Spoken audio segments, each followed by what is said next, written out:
Hello, welcome to today's video. If you're new to the channel, please hit the subscribe button, hit the bell button and press all notifications. Certainly if you're new to crypto, you will see me pretty much every single day. Now, again, competition time. If I get 500 likes in this video in the first 2 weeks of publishing, I will do a random giveaway. So please comment, please hit that like button, and 500 likes, I will do a prize draw in the next following video.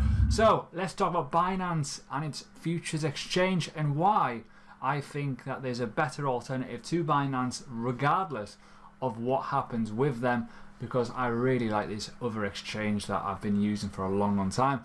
So let's get into it, and I'm going to show you what is happening with Binance.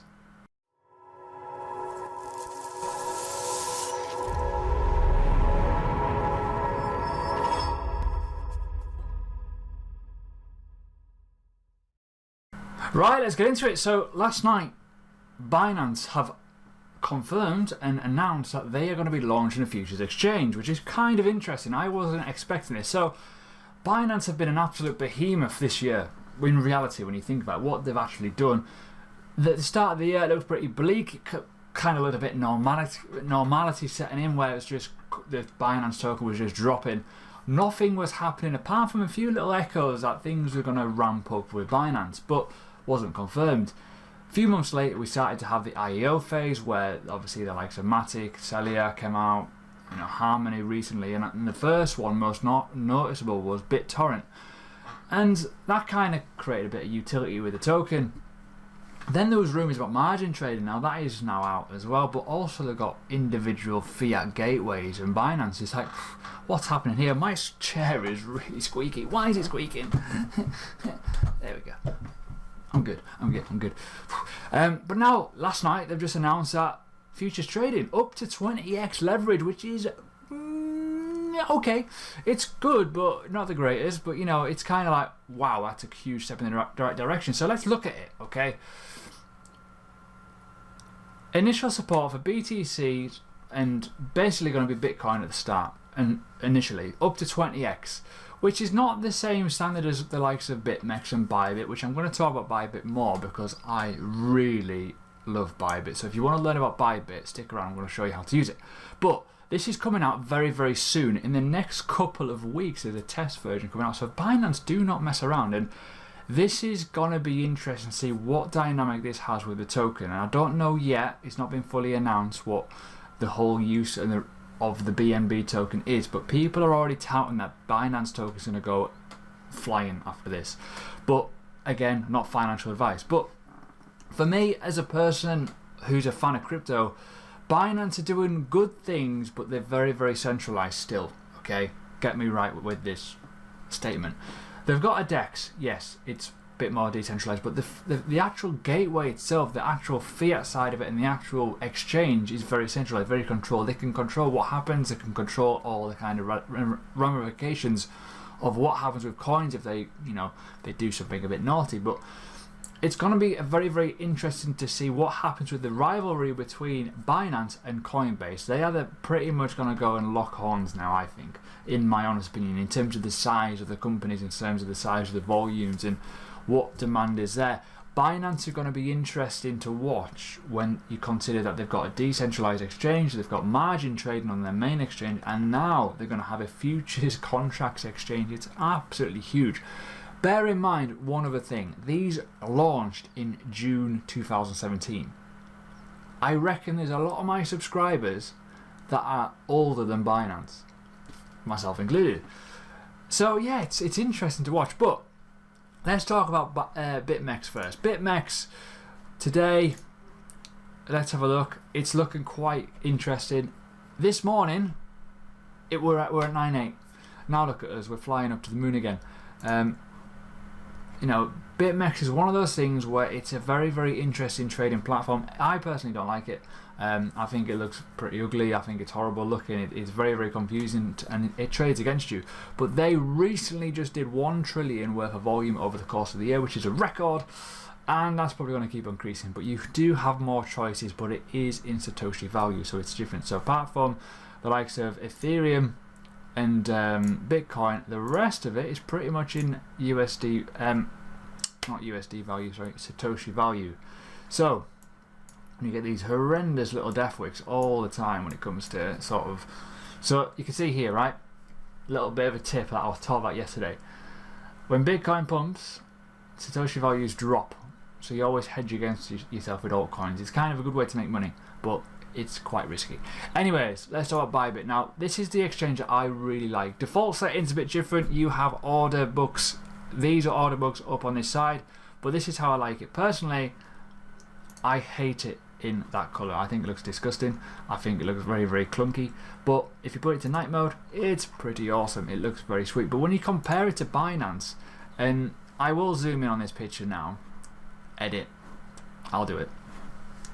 It looks very, very confusing. It looks very similar to Binance, but I do not like the new Binance colour scheme, the fonts. It looks a bit clown-like. I don't like it. Whereas I think Bybit looks nice, clear and simple to use. But I'm going to teach you how to use it, okay? So if you're new to the channel, I recommend Bybit. I've recommended Bybit for a while now because I prefer it over BitMEX.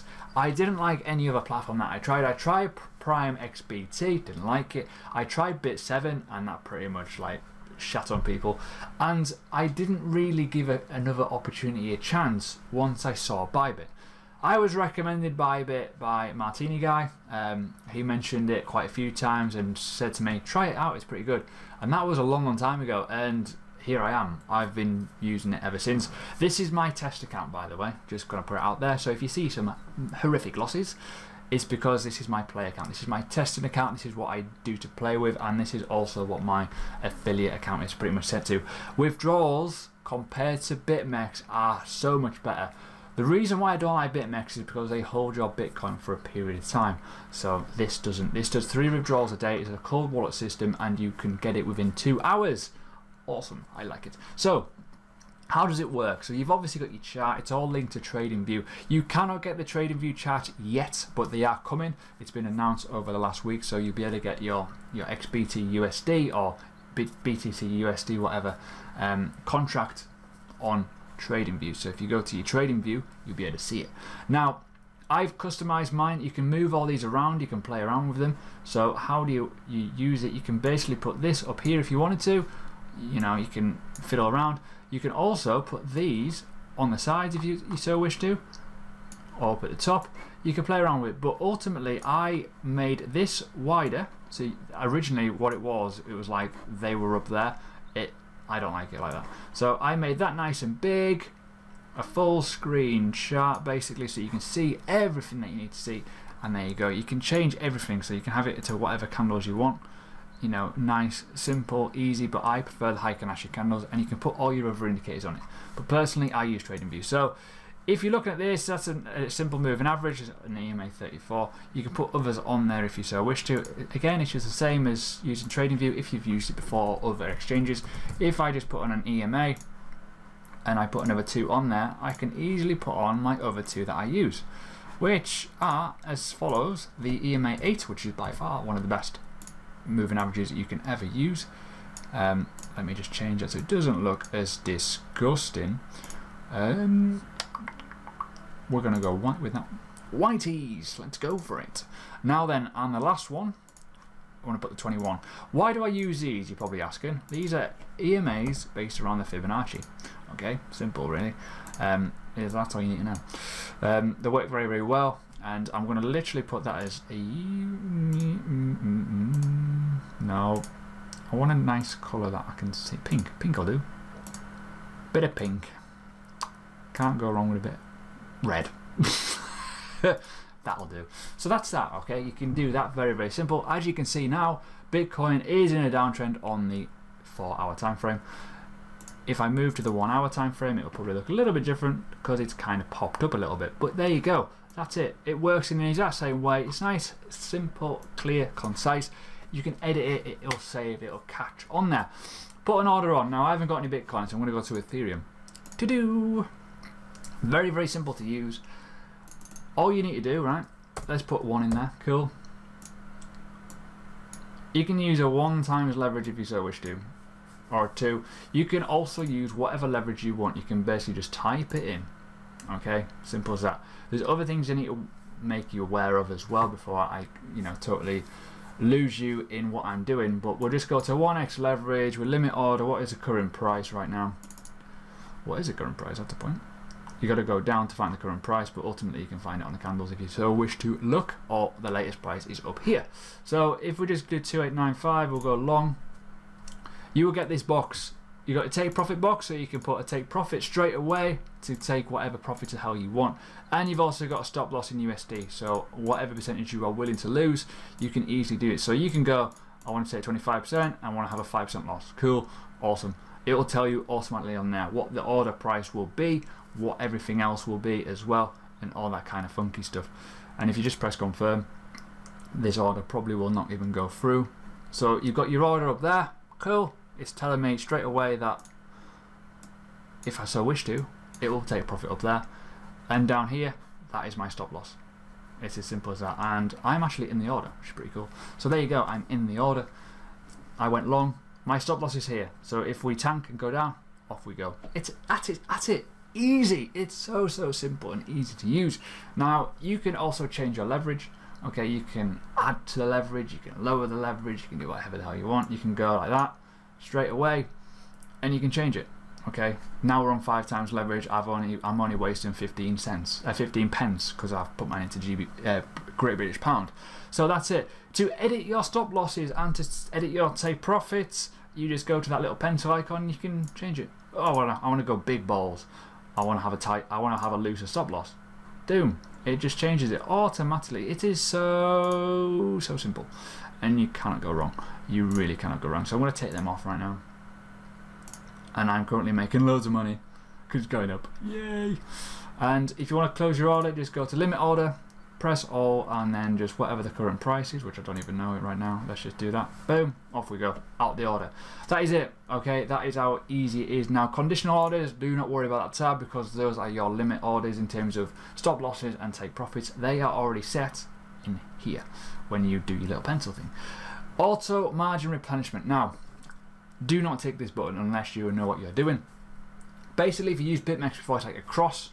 So on BitMEX, when you have it on a cross, it will auto deleverage you or leverage you. So if you get very close to your liquidation price, it will belt feed stuff into your order from your wallet.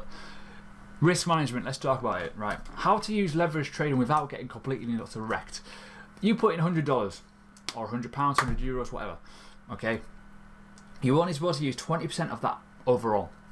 Okay, and then you have a very tight stop loss. So for example, on this move here, okay, you wouldn't enter that anyways because you've got no real backing, there's no real confirmations, and it's kind of a bit wishy-washy. So we'll go back in time and have a little look at this region here. 1 hour time frame, you are using a very simple moving average crossover where you are looking at a trend. You know that these EMAs are now resistance, okay, because you are below the trend of the EMA 34, the EMA 21, and the EMA 8. What you do is this. You enter when it goes below, the first closure below, so you can argue on this candle here. You will have a tight stop loss just above these EMAs. And you ride it down. And what happens is, as the price goes down, that protects it. You manage it, you self-manage it. You don't just go, okay, I'm in, we'll just wait and see what happens. Well, unless you've got a profit margin, take profit somewhere below, and you're happy with it, fair play, go for it. But ultimately, this you need to manage. You need to bring the stop loss low into profit, and then you've got a winning trade overall. So for example here, okay, you enter here on this line, and you will have a stop loss up here somewhere. So yeah, there's a small gap. It's not much of a gap though. It's really tight, micromanaged position. This is just a very simple basic method that I'm just kind of demonstrating. What people tend to do with margin trading is the total opposite. They tend to go, right, I don't care, we're not even going to have a stop loss, we're just going to go, right, I'm going to go long or short, whatever. And all of a sudden it goes rockets. If you are using high leverage, you're going to get burned. The lower the leverage, the less you're going to lose. The higher the leverage, the tighter your stop loss is going to be, because you've got to do the fees times by the amount that you're willing to lose, as well as whatever else you're going to lose in the trade. Fees are quite high because you're borrowing other people's money. 0.025 if you're using limit orders, 0.075 if you're using market or execution orders. Times that by the amount of leverage that you're using, is your fee. If you're using 100x, it is 15% pretty much that you're going to lose straight off the bat in fees if you're using market executions. Same for 50x, it's 7.5. You get the picture. But this is simple. What you need to do with trading on the longer time frames on leverage is ride the trends. That is it. That works perfectly. I'm not even joking how much it actually does work.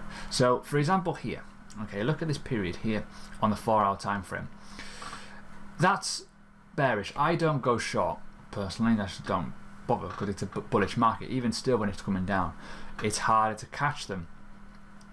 In a trending market, when you look at this, it's crossed over and you're riding the trend. Okay, again, same rules apply. You'd put a stop loss just below the EMAs. Okay, on a 4-hour time frame. What you do is then you just ride it up slowly as it goes below them EMAs. So it's like that. Okay, and once you're at a certain point, so you may get stopped out here, depending on how good your stop loss is, or how good your management is, or how much you are looking at other time frames. But it didn't actually close below the EMA 8, it popped up below it. So you want to give it a bit of wiggle room. And again, you just keep following it up, following it up, following it up, following it up as it goes up. Ultimately, you want to obviously take profits at some stage. Now, the biggest problem is people make them run for too long. Sometimes it's good to just take profits out. So if you were in from low, you start adding to your winners, but you also take profits at the same time. So add to it. You can change your leverage as and when. I've already showed you how to do that. You could just slide this bar along. If you go from 5x to 10x, you've got half of your bag, what was in the trade, back in your wallet. You've got to put money back in to get the trade. That makes sense? Also, another thing to mention, you must use the amount of leverage that you want to put on an order. So, for example here, I put $1 in. If I want to risk $10, you don't put $10 in because it's a very, very low amount. Okay, why am I saying that? Hold on, let me just I'll do it on the order, it's easy. You've got to look at this cost area here. You're only risking $10. You've got to do your times 5. So you've got to say, I want to risk $10 of my overall account times by 5, which would actually be 50. That is $10. Make sense? Overall cost. That's what you got to look at. And then the overall order value would be that. Make sense? Should do. Anyways, that is that for this video. Okay, I do think that this will be better than Binance. I just think it will be. I think it's easy to use. It doesn't throttle. It doesn't overload. It uses cold wallet storage systems. It's very, very precise, and also you get instant chat. It's really, really good. This is brilliant, by the way. If you're ever lonely, talk to them. It's great. But not disregarding BitMEX for the power. But I do think Binance for easy use and not trading against you, it is much better. I hope this has helped to kind of show you what Bybit is. And check out the link below. You get free $10, or if you get an extra bonus as well. I'm pretty sure the bonuses are still on. Let me just double check. You get a welcome bonus. Ta-da! So yeah, you get a nice little welcome bonus if you are joining the group.